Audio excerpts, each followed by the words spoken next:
Hi hello ಎಲ್ಲರಿಗೂ ನಮಸ್ಕಾರ. ನೀವು ವೀಕ್ಷಿಸ್ತಾ ಇದ್ದೀರಾ ಸಂಜೆವಾಣಿ ನ್ಯೂಸ್. ಇವತ್ತಿನ ಬಿಗ್ ಬಾಸ್ ಅಪ್ಡೇಟ್ ಏನು ಅಂತ ಕ್ವಿಕ್ ಆಗಿ ನೋಡ್ಕೊಂಡು ಬರೋಣ. ಬಿಗ್ ಬಾಸ್ ಕನ್ನಡ 11 ಕಾರ್ಯಕ್ರಮದಲ್ಲಿ 12ನೇ ವಾರ 2ನೇ ಬಾರಿ ಭವ್ಯ ಗೌಡ ಕ್ಯಾಪ್ಟನ್ ಆಗಿ ಆಯ್ಕೆಯಾಗಿದ್ದಾರೆ. 13ನೇ ವಾರವೂ ಕೂಡ ಭವ್ಯ ಗೌಡ ಕ್ಯಾಪ್ಟನ್ ಆಗಿ ಮುಂದುವರೆದಿದ್ದಾರೆ. ನೀಡಲಾದ ಕ್ಯಾಪ್ಟನ್ಸಿ ಚಟುವಟಿಕೆಯಲ್ಲಿ ಭವ್ಯ ಗೌಡ ಗೆದ್ಬಿಟ್ಟಿದ್ದಾರೆ. ಆದ್ರೆ ಭವ್ಯ ಗೌಡ ನ್ಯಾಯಯುತವಾಗಿ ಮತ್ತು ಪ್ರಾಮಾಣಿಕವಾಗಿ ಗೆದ್ದಿಲ್ಲ. ಹಾಗ್ ನೋಡಿದ್ರೆ ಮೊದಲ ಸುತ್ತಿನಲ್ಲಿಯೇ ಭವ್ಯ ಗೌಡ ಔಟ್ ಆಗ್ಬೇಕಿತ್ತು. ಆದ್ರೆ ಮೊದಲ ಸುತ್ತಿನಲ್ಲಿ ಎಡವಟ್ಟು ಆಗೋಗ್ಬಿಟ್ಟಿದೆ. ಇದರಿಂದ ಭವ್ಯ ಗೌಡ ಔಟ್ ಆಗುವುದರಿಂದ ಜಸ್ಟ್ ಮಿಸ್ ಆಗ್ಬಿಟ್ಟಿದ್ದಾರೆ. ಆನಂತರ ಭವ್ಯ ಗೌಡ ಕ್ಯಾಪ್ಟನ್ ಕ್ವೀನ್ ಪಟ್ಟಕ್ಕೆ ಏರ್ಬಿಡ್ತಾರೆ. ಈ ವಾರ ಮನೆಯೊಳಗೆ ಮುಖಾಮುಖಿ ನಾಮಿನೇಷನ್ ನಡೆದಿದ್ದು ವಿಶೇಷವಾಗಿದೆ. ಇನ್ನು ಬೇಬಿ ಅಡ್ಡಕ್ಕೆ ಎಲ್ಲಾ ಸ್ಪರ್ಧಿಗಳು ಬಂದಿದ್ರು.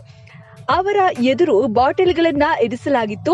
ಸ್ಪರ್ಧಿಗಳು ಯಾರನ್ನು ನಾಮಿನೇಟ್ ಮಾಡಬೇಕಿತ್ತು ಅವರನ್ನು ಕರೆದು ನಾಮಿನೇಷನ್ಗೆ ಸೂಕ್ತ ಕಾರಣಗಳನ್ನ ತಿಳಿಸಿ ನಂತರ ಅವರ ತಲೆಯ ಮೇಲೆ ಬಾಟಲಿಯಿಂದ ಹೊಡೆಯಬೇಕಿತ್ತು. ಹೀಗೆ ಸ್ಪರ್ಧಿಗಳು ನಾಮಿನೇಟ್ ಮಾಡಿದ್ದಾರೆ. ಪದೇ ಪದೇ ನಾಮಿನೇಟ್ ಆಗುವವರ ಸಾಲಿನಲ್ಲಿ ಇರ್ತಾ ಇದ್ದಂತಹ ಭವ್ಯ ಗೌಡ ಅವರಿಗೆ ಈ ವಾರ ಲಕ್ ತುಂಬಾನೇ ಚೆನ್ನಾಗಿತ್ತು ಅನ್ಸುತ್ತೆ.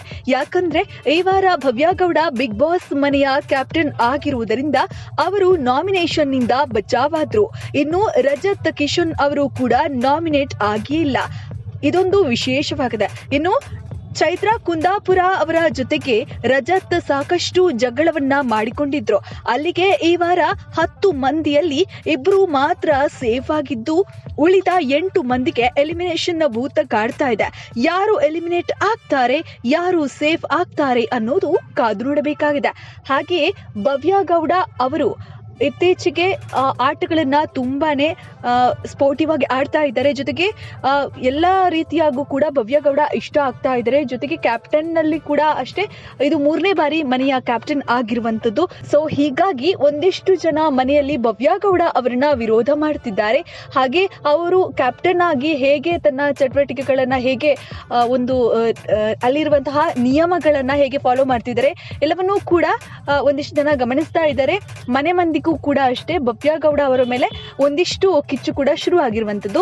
ಇದ್ರ ಬಗ್ಗೆ ನಿಮ್ಮ ಅನಿಸಿಕೆ ಅಭಿಪ್ರಾಯಗಳನ್ನ ಕಮೆಂಟ್ ಮೂಲಕ ತಿಳಿಸಬಹುದು. ಈ ವಿಡಿಯೋ ಇಷ್ಟವಾಗಿದ್ದಲ್ಲಿ ನಿಮ್ಮ ಸ್ನೇಹಿತರಿಗೂ ಈ ಒಂದು ವಿಡಿಯೋವನ್ನ ಶೇರ್ ಮಾಡಿ. ಹಾಗೆಯೇ ನೀವಿನ್ನೂ ನಮ್ಮ ಚಾನೆಲ್ಗೆ ಸಬ್ಸ್ಕ್ರೈಬ್ ಆಗಿಲ್ಲ ಅಂದ್ರೆ ಈ ಕೂಡಲೇ ಸಬ್ಸ್ಕ್ರೈಬ್ ಆಗಿ ನಮ್ಮ ಚಾನೆಲ್ ಅನ್ನ ಫಾಲೋ ಮಾಡೋದನ್ನ ಮಾತ್ರ ಮರಿಬೇಡಿ. ಧನ್ಯವಾದಗಳು.